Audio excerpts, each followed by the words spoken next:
Assalamu alaikum. Hello and welcome to my channel Lekhapora Online. This is Mamun Karim, your host for the grammar classes, and today we will learn about the 11th part of sentence connectors. Just like my previous 3 classes, today's class will also be for our basic topics or basic talking, right? Because until topic part 7 on this session, we only learned about how to talk in a company way or corporate way. We learned all that session, all that parts during the classes. We learned about how to talk or how can we continuously talk with our boss or our colleagues or our teachers, and some formal talking, how to connect them, how to make them attractive, and how to make them interesting, right? But from part 8 we are learning about some basic talking. While we are talking to our family, our brothers and sisters, our cousins, our father or mother, or our uncle, aunt, or any kind of our friends and friend circle group, whenever we want to have a conversation with them, how can we make our talking much more attractive, much more interesting, and how can we make our wording and our speeches over top of any kind of conversation? We are continuously learning about that from part 8 to till this part, right? So today's class will be much more exciting, because today also we will learn how to talk with them fluently by using some kind of words. Today we will learn about some words like another, or the other, the later, the other way, the similarly, words like that. Because to all the time on this class we will learn how to signify, how to mention the two different things.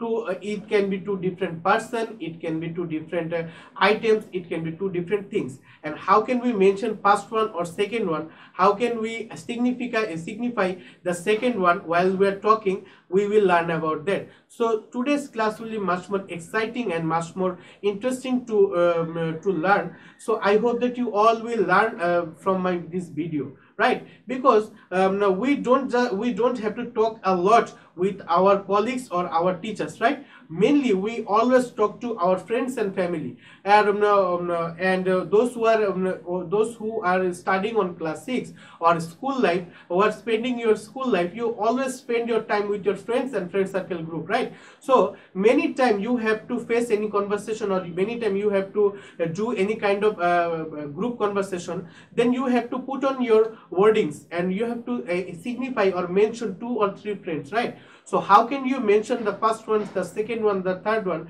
and how can you give any example, the similarity of any kind of talking and any kind of topics? We will learn about that. So today's class will be much more exciting. I hope that you all will watch my video from start to finish. But before I begin, I always welcome the newcomers, right?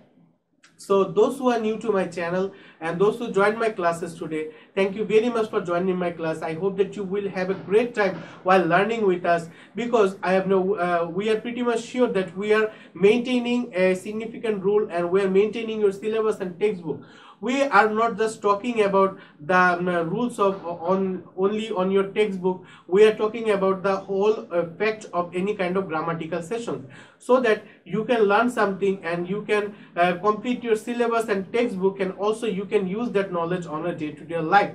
Because we usually pass any exam and get into a new class, we forget all the thing that we learned on our previous class, right? So here's the thing: if you can learn with us and learn from our videos and practice at home, then it will be much more efficient. You will be able to use that knowledge on a day-to-day life. So as you can see, we are not just making classes for class 6, we are making classes from class 6 to class 10. So please do subscribe to my channel and share my classes to all the students around you, so that they can get to know about me, and they can get to learn about a lot of things from my videos. And those who are already a subscriber and watching my video regularly, thank you very much for watching my video. I hope that you are having a great time, you are doing just great, and you all have become a great expert in English grammar. Still, if you face any problem, please let me know in the comment section, so that I can help you out. So let's get started. If we step on rule 30, we can see three words like another, the other, the later, right? So these words can be used to mention the second person, the second topics or the second thing of any kind of talking while we are talking in a row for something continuously. If we learn it on Bangla, another অর্থ হলো আরেকটি, the other অর্থ হলো অন্যটি, the later অর্থ পরেরটি। আগে আরেকটি, অন্যটি বা পরেরটি, তার মানে বোঝানো হচ্ছে যখন আমরা পরপর দুটি তিনটি জিনিস নিয়ে কথা বলবো, যখন আমরা প্রথমটিকে বাদ দিয়ে দ্বিতীয়টি নিয়ে বা দ্বিতীয়টিকে বাদ দিয়ে তৃতীয়টি নিয়ে কথা বলবো, তখন কিন্তু চাইলে আমরা এই ওয়ার্ডগুলো ব্যবহার করতে পারি। যেমন দেখো এখানে দেওয়া আছে অন্যটি, পরবর্তীটি, দুটি বা দুটি বিষয়বস্তু বা দুজন ব্যক্তির মধ্যে পরবর্তীটি বা পরবর্তী জনের আগে এই লিঙ্কার গুলো ব্যবহৃত হয়। যেমন দেখো এখানে দেওয়া আছে Kamal and Hasan are very bright student. এখানে দেখো দুটি ব্যক্তির কথা বলা হয়েছে, তাই না? কামাল এবং হাসান। এখন কামাল এবং হাসানের মধ্যে the letter is also a good player, ঠিক আছে, পরের জন হলো আরো ভালো খেলোয়াড়। তার মানে আমি কামালকে না বলে হাসান নিয়ে যখন কথা বলবো তখন দ্য লেটার হবে, বা আমি যদি বলি the other is also a good player বা অ্যানাদার ইজ অলসো, অ্যানাদার না, এখানে দ্য আদারই বসবে, অ্যানাদার বললে এখানে থার্ড পারসন বোঝায়। তো দুই ব্যক্তির ক্ষেত্রে আমরা দ্য আদার বা লেটার কথাটি উল্লেখ করলে খুবই সুন্দর শোনায়। দেখো this is the main fact এবং this is the main beauty of sentence connector or linker, that it can beautify, it can improve the status of any kind of sentence, it can make any kind of boring sentences into a interesting sentence, right? So আমরা যদি দ্বিতীয় সেন্টেন্সটা দেখি, দেখো দ্বিতীয় সেন্টেন্সে দেওয়া আছে there are two most important causes of sound pollution. One is growth of urban population and other is the increasing, এখানে দেখো other is দিয়েছে বা আমরা তা লেটার দিতে পারি। অ্যানাদারটা কখন ব্যবহার করবে জানো? যখন দুইয়ের অধিক থাকবে, যখন দুইজন থাকবে বা দুইটা টপিকস থাকবে, তখন তোমরা দ্য লেটার অথবা দ্য আদার বসাবা। কিন্তু অ্যানাদারটা মেইনলি যখন তিনজন, চারজন বা দুইয়ের বেশি থাকে তখন বসালে বেশি সুন্দর শোনায়, ঠিক আছে? তো দেখো এখানে দেওয়া আছে the other is the increasing use of machines in our everyday life. So এটা হলো আমাদের ছিল এই রুলটি। এখন তোমাদের সুবিধার জন্য আমি একটি এক্সারসাইজ দিয়ে দিয়েছি, তোমরা চাইলে এটা করতে পারো। দেখো এখানে দেওয়া আছে Mr Rahman and Mr Kamal were school friends, dash is now working in a foreign mission. এখানে দ্বিতীয় জনের কথা বলা হয়েছে যেহেতু মিস্টার কামাল, সো এখানে হবে কি দ্য আদার ইজ বা the letter is now working in a foreign mission, ঠিক আছে? যদি এখানে তিনজন লেখা থাকতো তখন আমরা অ্যানাদার কথাটি ব্যবহার করতাম। সো আশা করি এই রুলটা তোমরা বুঝতে পেরেছো। এখন আমরা যদি রুল 31 এ যাই, if you move on to rule 31 we can see a familiar word rather, ঠিক আছে? এই রাদারটা আমরা কখন ব্যবহার করি? যখন আমরা একই সাথে দুটি কথা বলবো। এই রাদার কিন্তু তোমরা আগেও দেখেছো যখন আমরা কমপ্লিটিং সেন্টেন্স করেছি, মনে আছে? কমপ্লিটিং সেন্টেন্সও দেখেছো, আবার অ্যাপ্রোপ্রিয়েট প্রিপোজিশনও কিন্তু আমি এটা নিয়ে আলোচনা করেছিলাম। সো রাদার হবে যখন আমরা দুটি কাজের মধ্যে বা দুইজন ব্যক্তির মধ্যে বা দুইটি জিনিসের মধ্যে তুলনা করে যে কোনো একটিকে গুরুত্ব দিব বা একটিকে সিগনিফাই করব, তখন কিন্তু আমরা রাদার ব্যবহার করব। যেমন দেখা দেওয়া আছে রাদার অর্থ কি? বরং। আমি বরং এইটা করি ওইটা বাদে, আমি বরং সিলেটে যাই চট্টগ্রামের বদলে, বা আমি বরং ঘুমাতে যাই, এখন খাবো না, বরং আমি ঘুমাতে যাই। এভাবে কিন্তু চাইলে কথাগুলোকে আমরা এই সকল বাক্যের ক্ষেত্রে রাদার ব্যবহার করতে পারি। কোনো কিছুতে জোর করে দেওয়ার জন্য এই লিঙ্কারটি ব্যবহার করা হয়। যেমন you should rather starve than steal, তুমি চুরি করার থেকে না খেয়ে থাকো তাও ভালো, ঠিক আছে? তারপর দেখো আই উড রাদার ডাই দেন বেগ, আমি ভিক্ষা করা থেকে মৃত্যুবরণ করাটা বেশি পছন্দ করব। তারপরে দেখো Bangladesh is not a rich country, rather it is a poor country, ঠিক আছে? বাংলাদেশ একটা ধনী দেশ না, বরং এটা হলো কি একটা দরিদ্র দেশ। সো আশা করি এই রুলটাও বুঝতে পেরেছো, আমি তোমাদের বুঝাতে পেরেছি।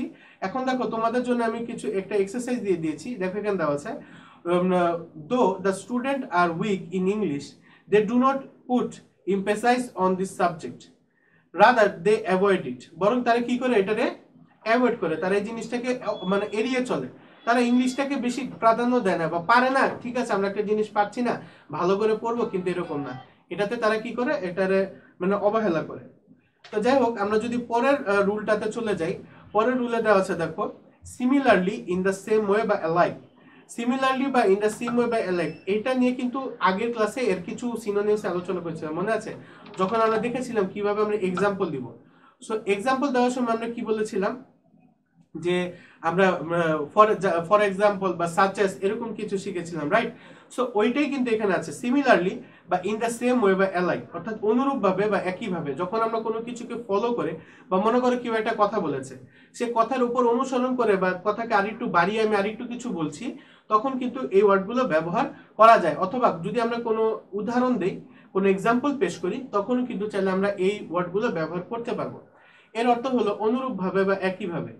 আগে কোনো কিছু লেখা হয়েছে, তার সঙ্গে মিল রেখে কিছু ঘটছে বা ঘটবে এমন কিছু লিখতে গেলে এই লিঙ্কারটি ব্যবহার করা যায়। এটি কিন্তু সেন্টেন্স কানেক্টর হিসেবে ব্যবহার করা যায়। যেমন দেখা দেওয়া আছে, Shamim turn the wheel, similarly his brother did. Shamim কি করেছে? চাকাটি ঘুরিয়ে দিয়েছে। তার ভাইও কি করেছে? তার চাকাটি ঘুরিয়ে দিয়েছে। তারপর দেখো, you have done the work nicely, he has done the work similarly in the same way. ঠিক আছে? তারপরে দেখো, you should address the problem immediately, we should do alike. অর্থাৎ তোমাদের কি করতে হবে? এই প্রবলেমটি তাড়াতাড়ি সলিউশন করতে হবে, সলভ করতে হবে, এবং আমাদেরও কি করতে হবে? তার সেম ভাবে করতে হবে। অর্থাৎ যখন বলবো যে একটা কাজ হয়েছে, আমাদের একই রূপ করতে হবে, একই কাজ করতে হবে, তখন কিন্তু চাইলে আমরা এই ওয়ার্ডটা ব্যবহার করতে পারি। আশা করি এই রুলটা তোমাদের বুঝাতে পেরেছি বা তোমরা বুঝতে পেরেছো। এখন দেখো, তোমাদের জন্য আমি দুটো এক্সারসাইজ দিয়ে দিয়েছি। এখানে দেখো দেওয়া আছে, I bought a new car dash my friend bought another one. এখানে তোমরা সবচেয়ে ভালো হয় সিমিলারলি বসাবে। I bought a new car similarly my friend bought another one. তারপরে দেখো, দ্য উইন্ড রোস্টস টারবাইন, ঠিক আছে, rotates, sorry, the wind rotates turbine. তারপরে হবে কি, in the same way the turbine generates power, বা alike the turbine generates power. এভাবে কিন্তু চাইলে আমরা সেন্টেন্সটাকে কমপ্লিট করতে পারবো। তো যাই হোক, রুল 32 আশা করি বুঝতে পেরেছো। এখন আমরা যদি রুল 33 তে চলে যাই, দেখো এখানে দেওয়া আছে অ্যাকর্ডিং, ইন অ্যাকর্ডিং উইথ অথবা অ্যাকর্ডিংলি।